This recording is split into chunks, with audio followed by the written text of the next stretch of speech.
जय गुरुदेव। प्रणाम सभी को। निरोग जीवन के महत्वपूर्ण सूत्र अध्याय 14। लास्ट टॉपिक हमने पढ़ा था वृक्ष संपदा को घटने ना दें। आइए आज के टॉपिक की तरफ आगे बढ़ते हैं। हरितिमा से स्नेह बढ़ाएं, फूल उगाएं। प्राणी जगत की तरह ही वनस्पति जगत भी है। इन दोनों के बीच अन्योन्याश्रय संबंध है, एक दूसरे पर निर्भर हैं। इनमें एक की स्थिति दुर्बल पड़ेगी तो दूसरे को भी दुर्दशाग्रस्त होना पड़ेगा। प्राणियों का आहार वनस्पतियां हैं। मांसाहारी प्राणी भी मात्र उन्हीं को खाते हैं जो शाकाहार पर निर्भर रहते हैं।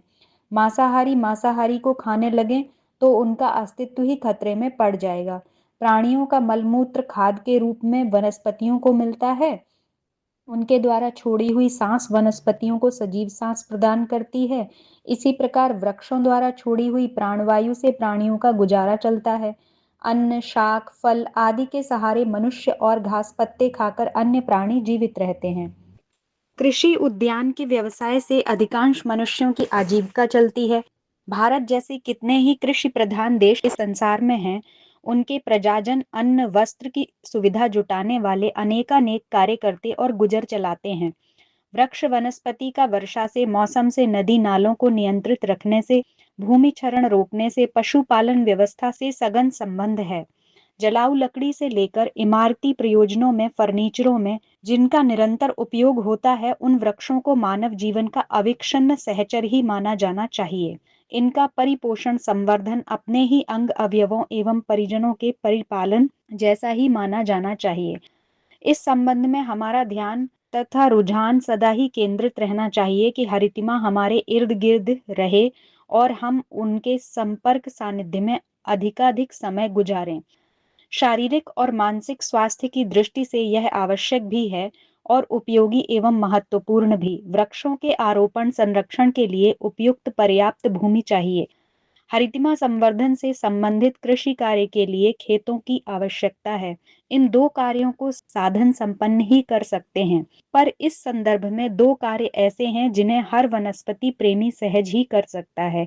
एक है घरेलू शाक वाटिका तथा दूसरा है पुष्प वाटिका। पहला शरीर पोषण के लिए और दूसरा मानसिक उल्लास के लिए सस्ते में सरलता पूर्वक अत्यंत महत्वपूर्ण पोषण प्रदान करते हैं। अपने समाज में हरे भोजन का प्रचलन कम है। तले भुने, अत्यधिक पिसे और छिलका उतारे हुए अन्न में कुछ सार रह नहीं जाता। वह कोयले जैसा नीरस और निरुपयोगी होता है। जीवन जीवन प्रदान करता है। इस दृष्टि से हरे भरे शाक फलों का भोजन में बाहुल्य रहना चाहिए। हरी पत्ती वाले कच्चे शाक सलाद, चटनी की तरह प्रयुक्त होते रहें तो भी स्वास्थ्यप्रद आहार की आवश्यकता पूरी हो सकती है। इसे दुर्भाग्य ही कहना चाहिए कि फूल तो दूर, शाक भाजी तक पर्याप्त मात्रा में लेने का प्रचलन नहीं है। कहीं कुछ है तो उसे भी इतना तला भुना उबाला जाता है कि वह भी कोयले के सदृश ही बनकर रह जाता है। यही कारण है कि हमारा समूचा समाज कुपोषण का शिकार है। इस मामले में धनी निर्धन सब समान है। निर्धन को दरिद्रता के कारण और संपन्नों को चटोरेपन तथा पाक विज्ञान से सर्वथा अनजान रहने के कारण ऐसे भोजन पर निर्भर रहना पड़ता है जो सस्ता हो या महंगा, भोजन की मौलिक विशेषताओं से रहित ही होता है। इस कमी की पूर्ति बहुत अंशों में घरेलू शाक वाटिका कर सकती है। टोकरों में, गमलों में, क्यारियों में, टूटे कनस्तरों में मिट्टी भरकर शाक भाजी उगाए जा सकते हैं। इस संदर्भ में बेलों तथा पत्तियों वाले शाक अधिक मात्रा में उत्पन्न हो सकते हैं और कम जगह रहते हुए भी अधिक फसल दे सकते हैं। लौकी, तरोई, सेम आदि की बेलें कम जगह में बोई जा सकती हैं और जिधर तिधर फैलाकर पर्याप्त मात्रा में बहुत दिन तक शाक की आवश्यकता पूरी करती रह सकती हैं। इसी प्रकार पालक, मेथी, बथुआ, चौलाई, पुदीना, धनिया जैसे पत्ती वाले शाक भी उबालकर या कच्चे चटनी के साथ काम में आते रह सकते हैं। जमीन में बोने की दृष्टि से अदरक सबसे लाभदायक है। हमें अपने घरों पर इन्हें बोने का प्रयत्न करना चाहिए ताकि जीवनदायक हरे आहार की आवश्यकता पूरी होती रहे और बिना खर्च के कुपोषण की समस्या से निपटने का प्रयोग मिलता रह सके। मानसिक आवश्यकता को पूरी करने में हरितिमा संवर्धन पुष्प वाटिका का उतना ही महत्व है जितना कि शरीर के लिए आहार का। इस भारी कमी को दूर करने के लिए घरेलू शाक वाटिका उगाने की हमारे प्रत्येक घर में फूलों के पौधे और बेलें रहनी चाहिए। इनके माध्यम से नेत्रों को शीतलता तथा मन को प्रसन्नता का लाभ मिलता है। कला और सौंदर्य की आंतरिक पिपासा को समाधान मिलता है तथा उत्पादन संरक्षण की प्रवृत्ति को वैसा ही पोषण मिलता है जैसा कि बालकों के लालन पालन में अभिभावकों को आनंद, उत्साह एवं कौशल बढ़ाने का सुयोग बनता है। पेट आहार से भरता है, कंठ की प्यास पानी से बुझती है, किंतु अन्य ज्ञानेंद्रियां भी ऐसी हैं जिन्हें अपनी आवश्यकताएं पूरी करने के लिए पदार्थों की मांग रहती है। इन इंद्रियों में कान के लिए पोषक विषय संगीत है। ज्ञानवर्धन तो शिक्षण और परामर्श के आधार पर भी चल जाता है, किंतु कानों के माध्यम से अंतराल में गुदगुदी करने का कार्य संगीत के माध्यम से ही बन पड़ता है।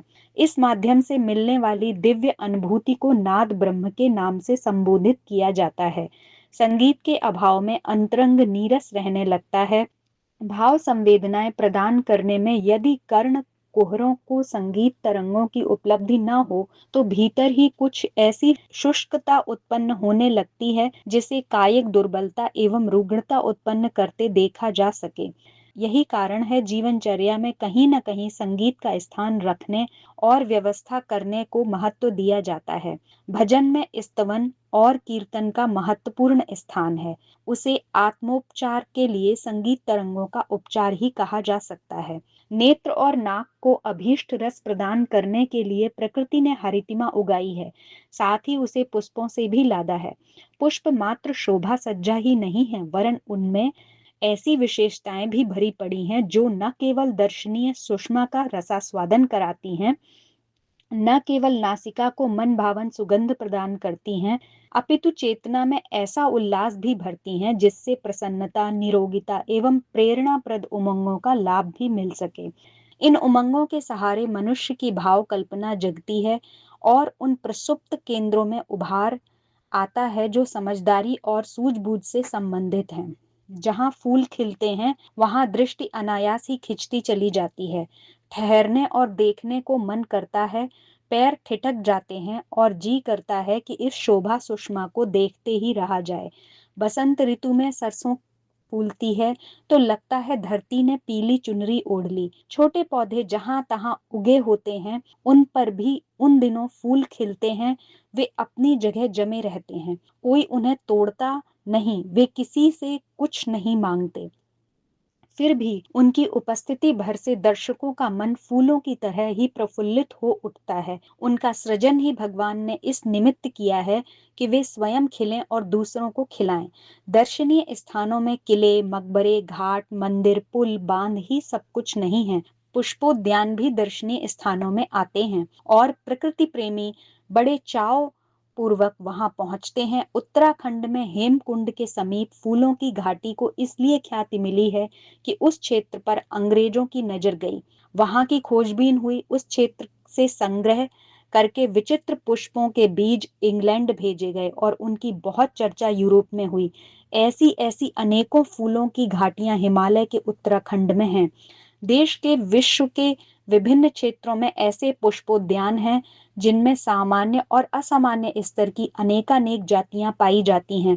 प्रकृति प्रेमियों के लिए यही तीर्थ हैं। भगवान की बनाई यह कलाकृतियां ऐसी हैं जिन्हें देखकर हर किसी का मन लुभाता है। महाभारत में वर्णन आता है कि पांडव जब द्रौपदी से किसी इच्छित उपहार की मांग करने को कहने लगे तो उसने कोई बहुमूल्य आभूषण नहीं वरन हिमालय पर पाए जाने वाले ब्रह्म कमल पुष्प की मांग की। भीम बहुत खोज के उपरांत उसे ले भी आए। इससे प्रतीत होता है कि कला प्रेमियों में पुष्पों के प्रति कितना मान और आकर्षण रहा है। पुष्प जितने नयनाभिराम होते हैं उतने ही मादक गंध की विशेषता से भी भरे पूरे रहते हैं। विज्ञान के आरंभिक दिनों में जलयान, वायुयान, रेल, मोटर आदि सवारियों पर चढ़ने और सिनेमा, रेडियो, टेलीविजन आदि देखने का शौक उमड़ा था। वह नशा अब ठंडा हो चला है और कला प्रेमी लोकमानस फिर पुरातन काल जैसी प्रकृति शोभा का रसास्वादन करने के लिए मुड़ा है। अब पुष्पोद्यान लगाने की प्रवृत्ति बढ़ रही है। लोग घर आंगन में पुष्प लगाना चाहते हैं।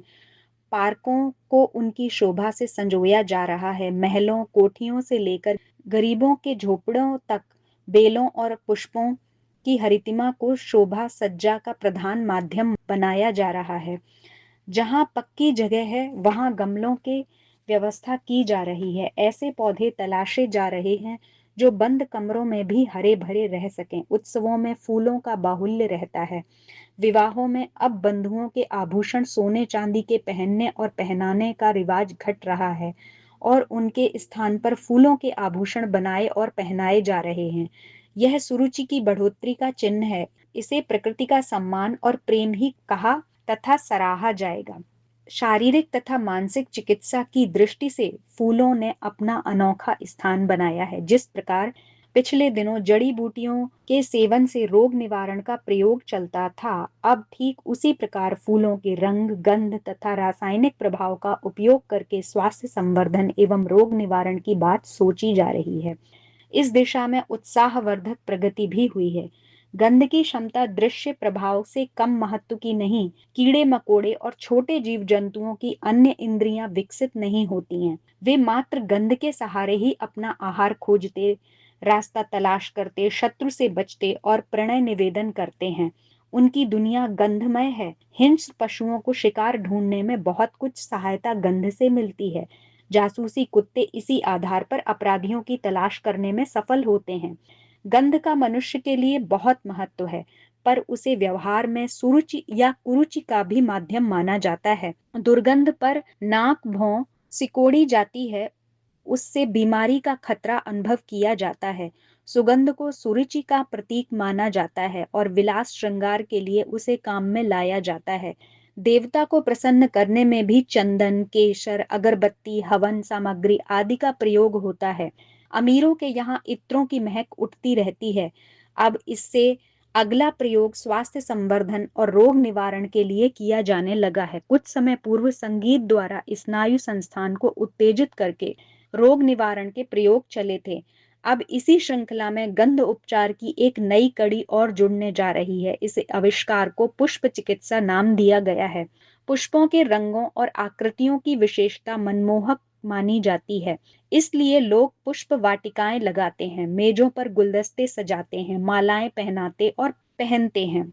महिलाओं के जूड़ों में और कोटों में पुष्प लगे देखे जाते हैं। देवाराधना में, हर्षोत्सवों में, स्वागत सत्कारों में, सज्जा प्रयोजनों में तो उनकी प्रधानता रहती ही है। अब यह पाया गया है कि पुष्पों के चित्र विचित्र गंध विभिन्न रोगों के उपचार में भी काम आ सकती है।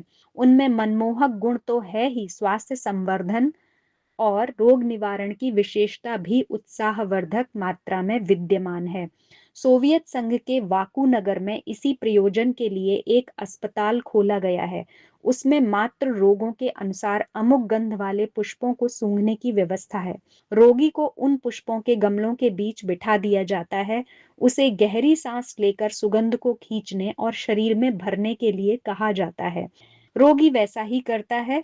किसे कितनी देर तक, किस समय, किस पुष्प की गंध सूंघनी चाहिए, यह उसके रोग निदान और निर्धारण के आधार पर किया जाता है।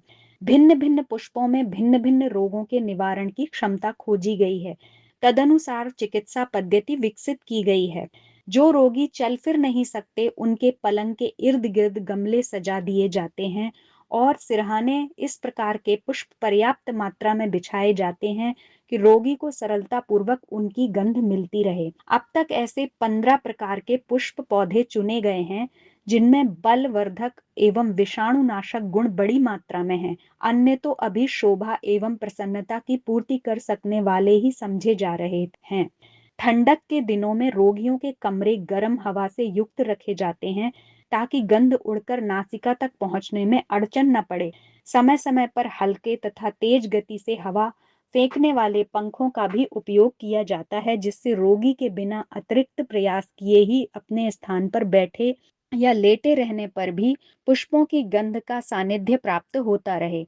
न केवल रोग निवारण हेतु अपितु मानव समुदाय का रुझान सुरुचिपूर्ण बनाने तथा नैसर्गिक सौंदर्य के माध्यम से प्रसन्नता भरा वातावरण लाने के लिए यह अनिवार्य है कि घर घर, गांव गांव पुष्प वाटिका, शाक वाटिका का आंदोलन चल पड़े। इसके बहुमुखी लाभ बताते हैं कि इसमें किसी प्रकार के घाटे का सौदा नहीं, नफा ही नफा है। हमें आर्थिक ही नहीं, अंत में परिशोध पक्ष पर भी ध्यान देना है। प्रकृति की ओर उन्मुख होकर मनुष्य उस शाश्वत सौंदर्य रस का रसास्वादन करता है जो सदा सदा से उसे प्रेरणा देता चला आया है। तो आज के टॉपिक में हमने पढ़ा कि जो फूल हैं वो हमारे लिए कितने लाभदायक हैं। उनकी गंध से विभिन्न रोगों की चिकित्सा की जाती है। वो केवल सुंदरता को ही नहीं बढ़ाते हैं बल्कि स्वास्थ्य में भी वृद्धि करते हैं। मानसिक रूप से भी आप अच्छे पुष्पों को देखें तो मन प्रसन्न हो उठता है, और उनकी खुशबू से भी हमारे रोगों की चिकित्सा होती है, हमारा मन प्रसन्न होता है। इसलिए अच्छे अच्छे पुष्प अपने घर में लगाएं, अपने आसपास लगाएं। आइए आज के लिए इतना ही। जय गुरुदेव, प्रणाम सभी को।